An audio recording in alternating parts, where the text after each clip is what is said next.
Please hang up and try again. Welcome to Blown Pixel, Episode 4. I am T-Rave, joined next to, or from afar, Cody Beasley of Kansas City.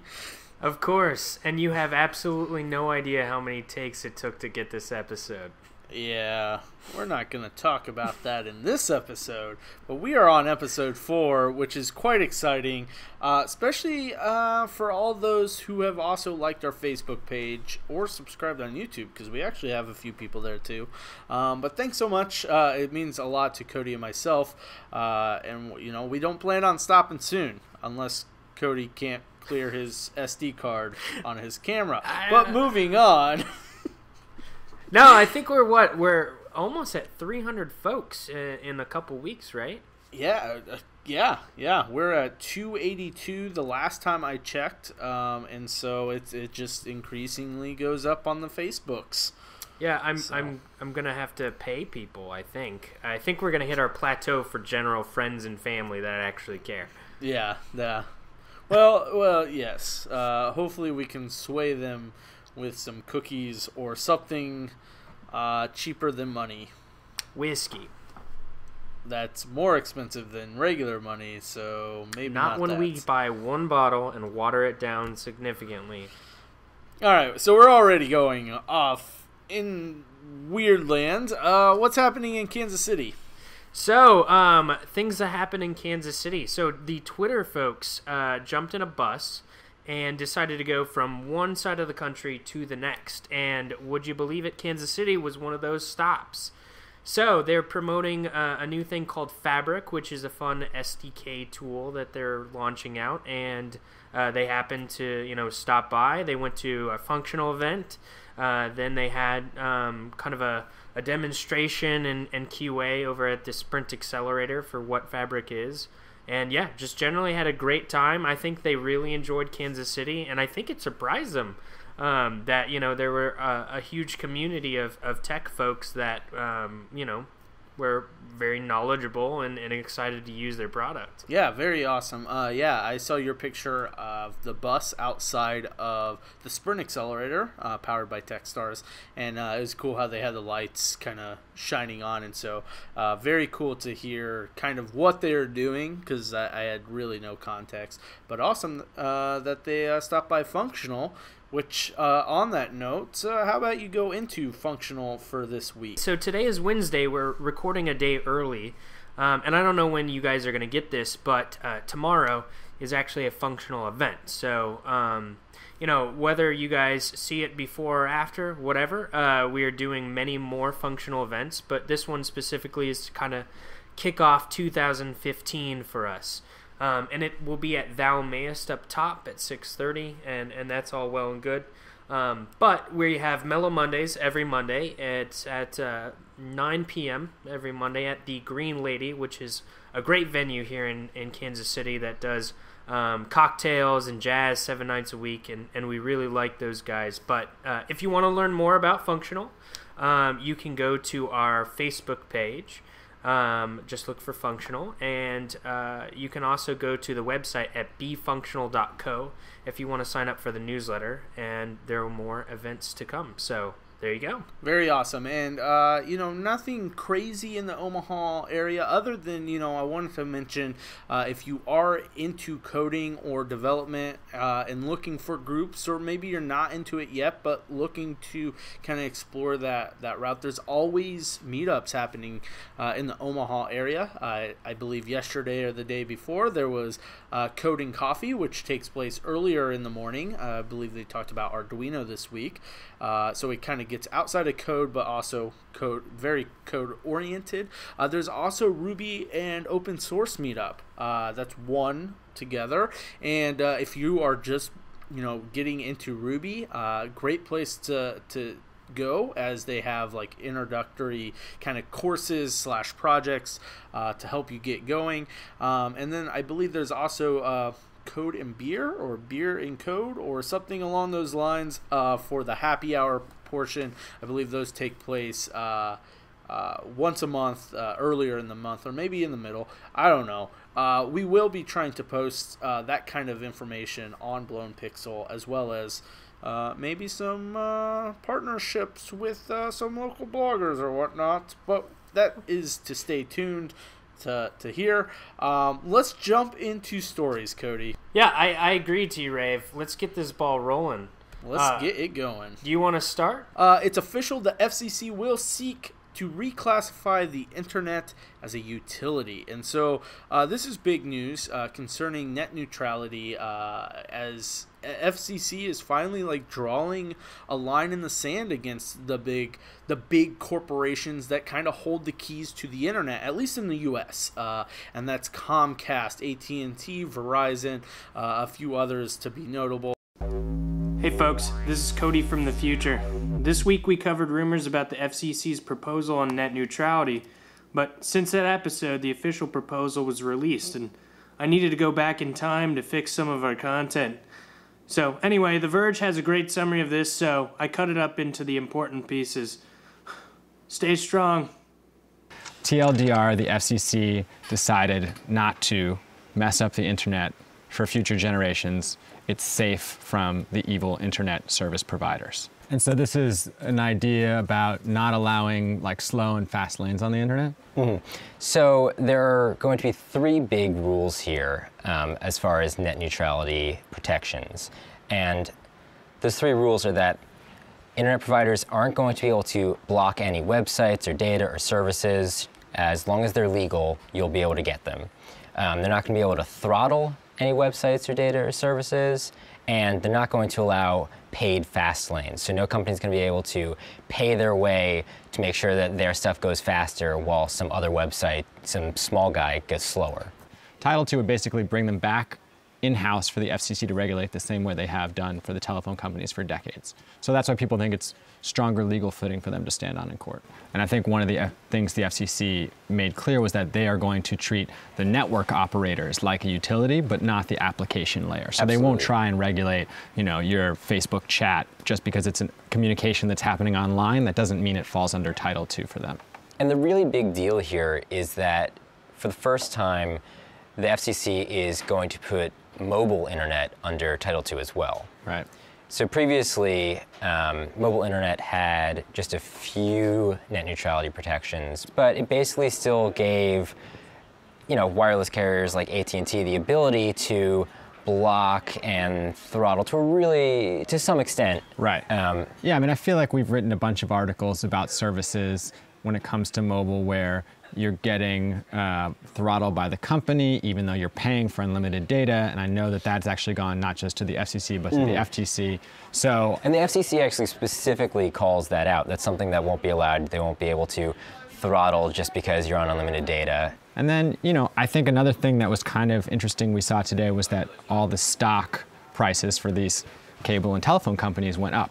You would expect it to be the opposite. It feels like the proposal was what net neutrality advocates asked for and the opposite of what these guys were asking for. Right, and the cable for. companies forever basically have been saying that Title II or really strong net neutrality rules are going to hamper innovation, they're going to hamper investment.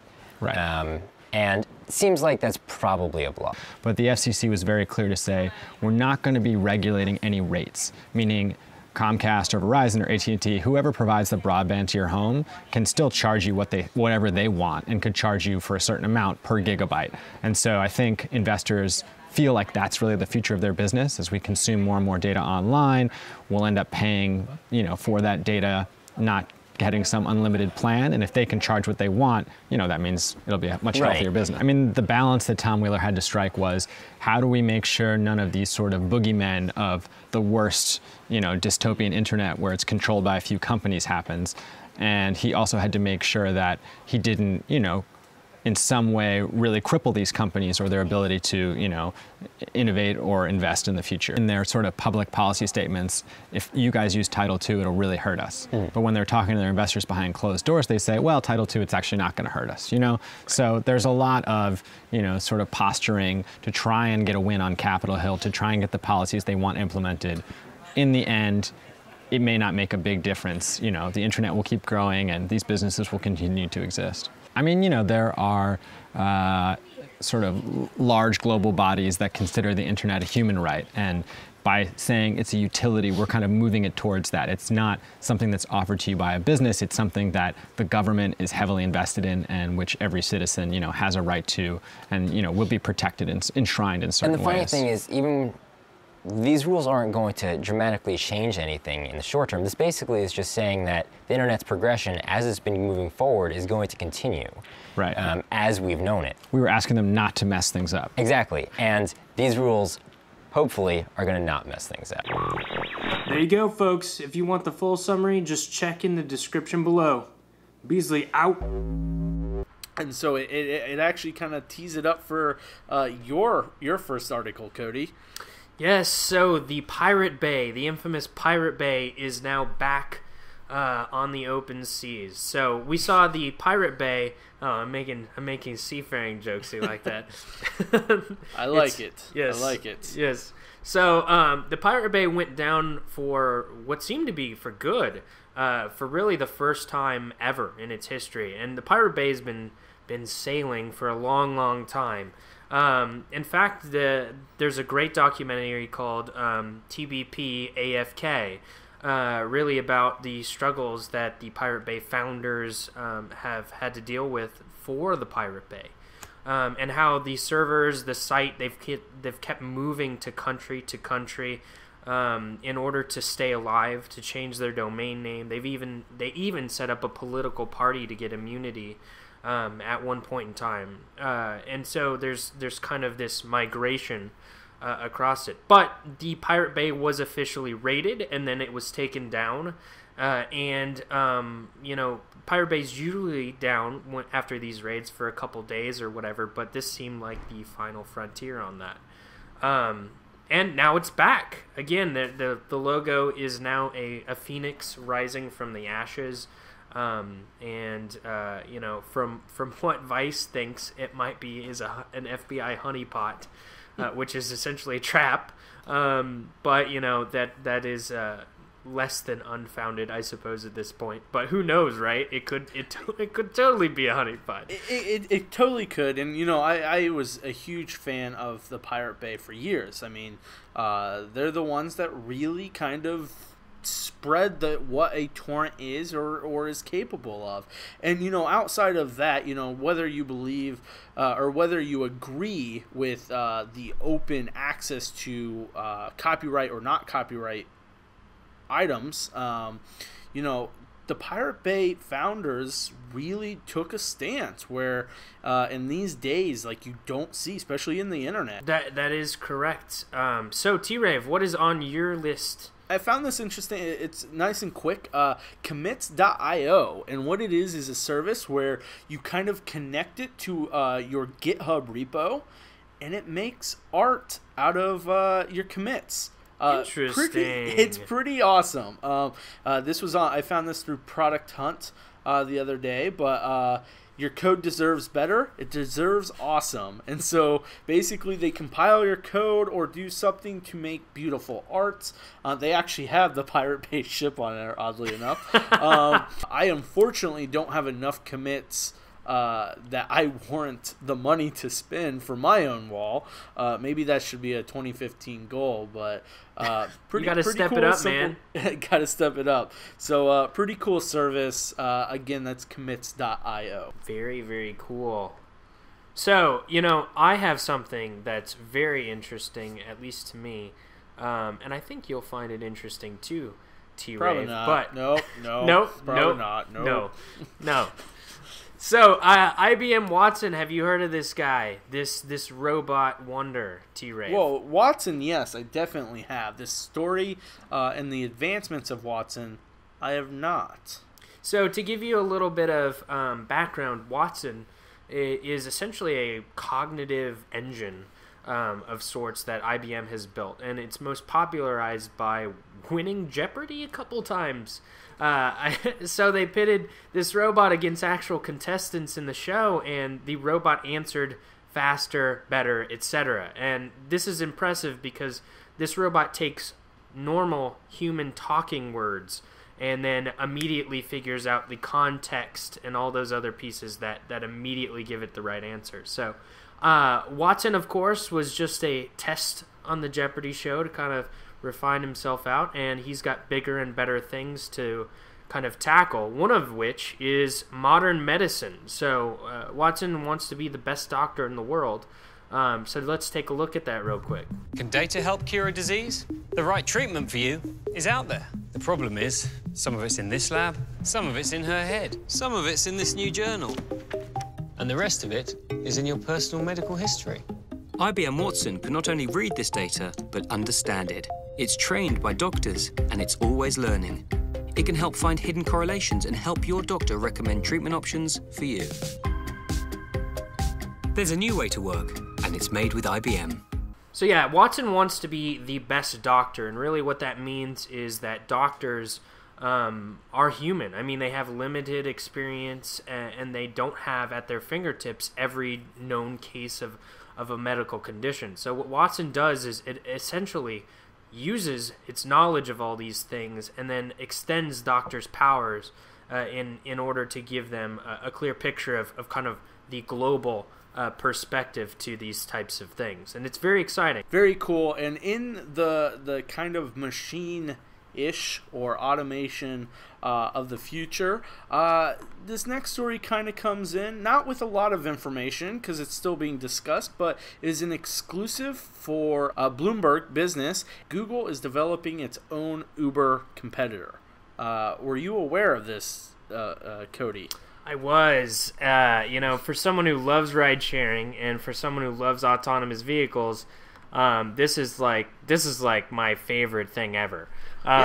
Yeah, I mean, I love those autonomous cars, and frankly, the thing that I've been saying is, there's no reason to own a car in a world with autonomous vehicles where you can basically subscribe to a service similar to Uber and then have it, summoned to you at will whenever you need one of these cars.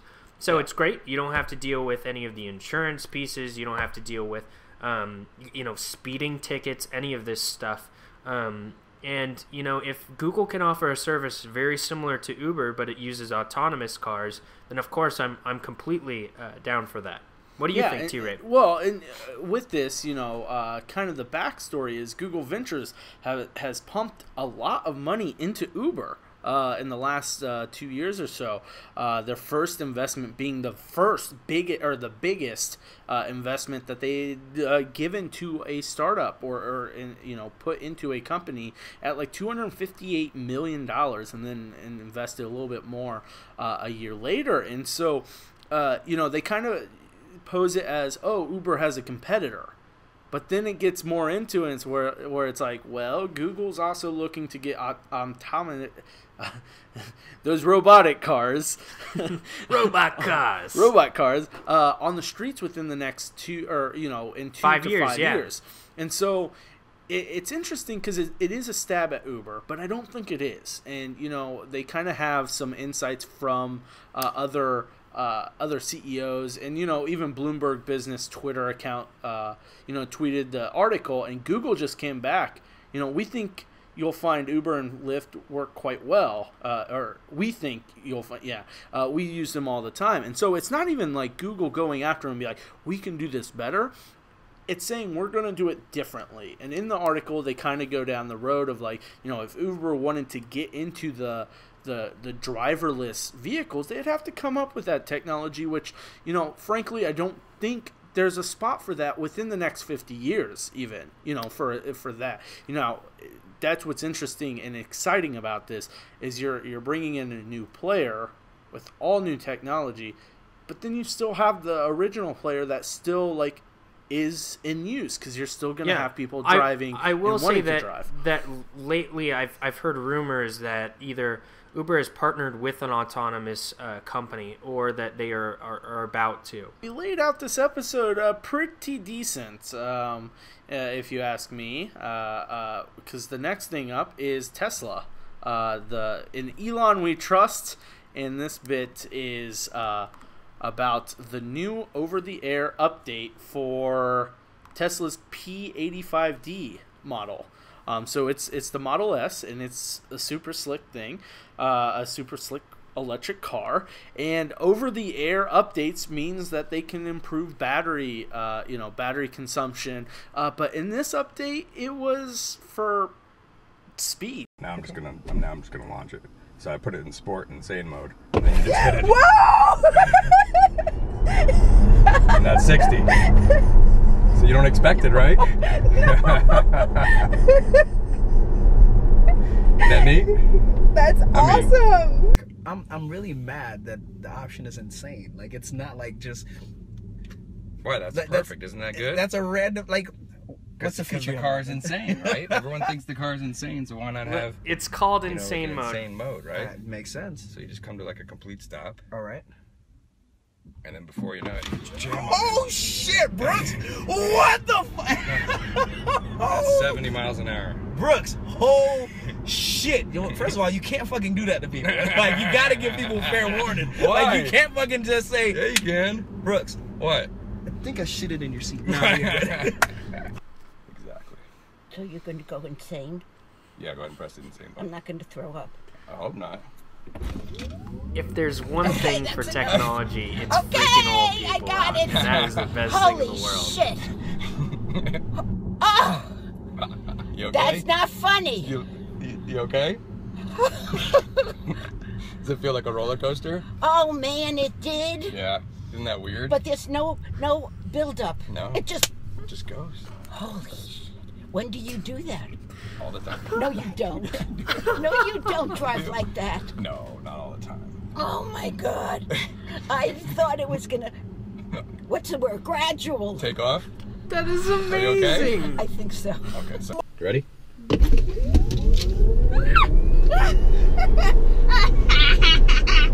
Boy, that, The Yeah. kids were the best part of that. The phone, so it's not only like her dropping the phone and it just like, oh, it's her like physically having to let go as it hits the back and slowly slides down because of the force. I don't think we'll ever be able to repay him. Never. All right, so last week on Show and Tell, we kind of showed what we are drinking. What are you drinking tonight? So, I suppose the thing I'm drinking is a Boyland root beer with cane sugar and all that business. I'm usually a fan of Virgil's. It's a microbrewed root beer, and I can be as pretentious as I like with it. But regardless of that, that's not what my show and tell really is. Well, I was just sticking with the drinks. Okay, all right. Well, T-Ray, what are you drinking? What are you drinking? I'm drinking water out of a big ass boots. I got to the end of the day today, and it was like one of those days where I was just like, oh, I forgot to drink any water whatsoever today, and so It's unhealthy, man. It definitely is, and I'm trying to remedy that now, trying to get better in the near future. But let's get into the real show and tell. Go for it. So I don't have a giant boot, but I do have a drinking receptacle, I guess. So I got a couple mugs from my personal friend LeVar Burton. And so he sent me some Reading Rainbow mugs from the Kickstarter. So I donated $100 to the campaign. I got a whole bunch of stuff like I got a shirt and some stickers and all this stuff. But the mugs are awesome. You know, you got this 8-bit one where he's flying like a butterfly. And then, you know, the classic Reading Rainbow. It's blue inside, you know, standard ceramic mug. But, yeah, I mean, if only I could read, right? Well, yeah, and for those that don't know, LeVar Burton did a Kickstarter to raise money to basically buy the rights / extend what Reading Rainbow used to be. And so he raised over $5.4 million. A lot of that happened like within the first like 24 hours or something. It's stupid how it exponentially grew in a short amount of time. And so he's doing awesome things. We kind of mentioned him last week when we were talking about Nickelodeon and original content. But very cool that you were able to donate to that and really help help kids learn how to read. Yeah, he's bringing Reading Rainbow, into kind of the mediums that kids actually use. We grew up with rabbit ears and everything else, and these kids have iPads. So, you have to publish to where they're at. And so that means YouTube. That means a whole mess of devices for smart TVs, iPads, phones, all that stuff. He was deeply touched at how fast his campaign really got funded. It's just a great program. I'm glad to see Reading Rainbow still exist and, where we had it as kids, and I'm glad to see it still exist, right? Well, it's very awesome to see his passion go as far as him getting the rights back, or at least licensing the rights. Like, that's not easy. That's never easy. And so, obviously the man's very passionate about education in the younger years on the reading level. So. Yeah, I'm just waiting until he gets those cool visors for real, and we can fly in spaceships. Well, that's the next Kickstarter. That would be fucking amazing. So yeah, my show and tell this week actually is Kansas City related, and it has to do with this shirt, Made in the Middle. Are you familiar with this project? I'm not, but it has Kansas City on it, and so, we got a swag going on. So you're going to love this. One of my favorite artists in Kansas City, Tad Carpenter. I think you're familiar with him. Of course. He started this little project called Made in the Middle to kind of showcase / just show off works of crafts and arts and other things that are happening in Kansas City. Tad Carpenter is just an amazing artist, comes from a good line of artists as well, and he's kind of shaking things up in Kansas City in the sense of this is his time. He's done books and like exclusive stuff with like Target. I heard about him about a year ago. Actually, I think dead on a year ago, because my time hop was bringing up like quotes that I was tweeting from the event. I had never heard of him until then, and you've got a man crush on Tad. I really do. Between him and Elon, I have huge man crushes for him. I really do, and that's actually why I have the shirt. For Christmas, my sister had asked my girlfriend, like, what should I get him? And she goes, I know exactly what it is. Now, what's even cooler about this, and I just learned this today, I learned part of this today, is... So my girlfriend's sister is a fashion designer in Kansas City. She's featured in several of the photos wearing the apparel that they're selling, which you can find at madeinthemiddle.com. So I already knew about her. I knew she was working with Tad Carpenter. Obviously super jealous. But the photographer that they use is Travis Young. And this is funny because he was an intern at the Chiefs while I worked there a year ago. And when I saw his name, he's a very unique style. And he's an awesome photographer. It just made me even more proud. I believe Tad went that route because Tad, I believe, graduated from KU. Travis just graduated from KU as well.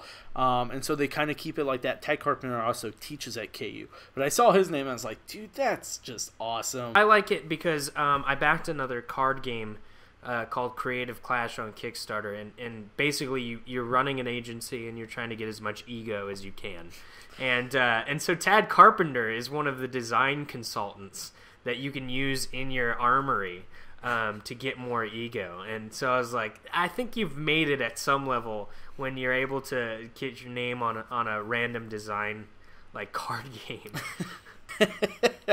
So anyways, yeah, that has been Blown Pixel episode 4.